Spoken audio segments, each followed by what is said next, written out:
Hello and welcome to your Society Challenge and Change course. My name is Miss Shields and I'm going to be your instructor for the course. That's a picture of me, and I'm the teacher librarian for the school board, so I travel to all the high schools in the area and help students with their research projects as well as manage the libraries. I have a degree in English and a minor in French, as well as I've taken some extensive courses in social and psych while at university. I also have some specialties in librarianship and integrating technology. I'm a big fan of technology, and that's certainly going to come through in the course. I have some other qualifications in teaching reading and teaching e-learning, so I'm looking forward to bringing that into this course. My goal for my teaching career is to never actually teach in a traditional classroom. I love the type of teaching I'm doing in the libraries, as well as doing this kind of e-learning model. So certainly more what I'm looking forward to doing for the rest of my career.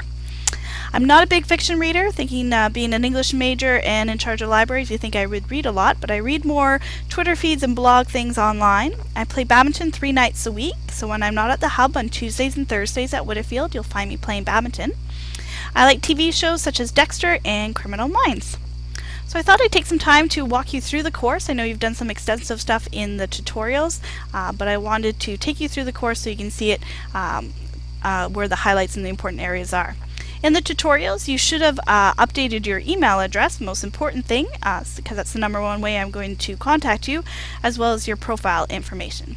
So this home screen is more the school screen. When you click on this link, you then enter our actual class website. So this is a website I can control and post information to. So this first little button here on the left is update. So if I've marked something, put it back in your Dropbox, it'll show up here, or anything you have to respond to in discussions will also be there as a hyperlink. This calendar will show all the due dates that are coming up, so anytime you see one of the numbers that are more bolded, that means something is due on that day. For a complete list of everything that is due for the whole course and all of the modules, there's a copy here that I've put on my little welcome message, but you will also find a copy emailed to you shortly as well. Also in this middle section, I will always put a summary of all the due dates, so everything for Unit 1, all the modules that are due, and when they are due. There will always be a hyperlink to the document as well, so you can download it and put it on your own computer. On the right hand side here is a link to my personal calendar, so if you're wondering if I'm in the area or coming to your school soon so you could work with me more on one-on-one, certainly take a look there, see if I'm around. I'd love to see students. I have a very flexible schedule, so if you want to pop into any of the libraries anytime to work with me, you're more than welcome to. Through your orientations, you should have went through a lot of these buttons across the top here. We do have the chat feature for ours, so if you notice me online and you want to chat live, go right ahead. There's the Connect button here for Adobe Connect, so we can actually share screens. You can take control of mine, or I can take control of your screen. I can demonstrate you things for the course. Class list shows you who's online. Dropbox, where you have to put all your assignments. Discussion tab. And then the most important one here, the content. So this is like your textbooks. This is where you start. Of course, my view looks a little bit different as a teacher, but you'll want to click on the very first link that you have, go through the overview, go through the expectations you're supposed to learn, and then the content is the actual text and information you need to go over before attempting the actual assignment, which is the last tab.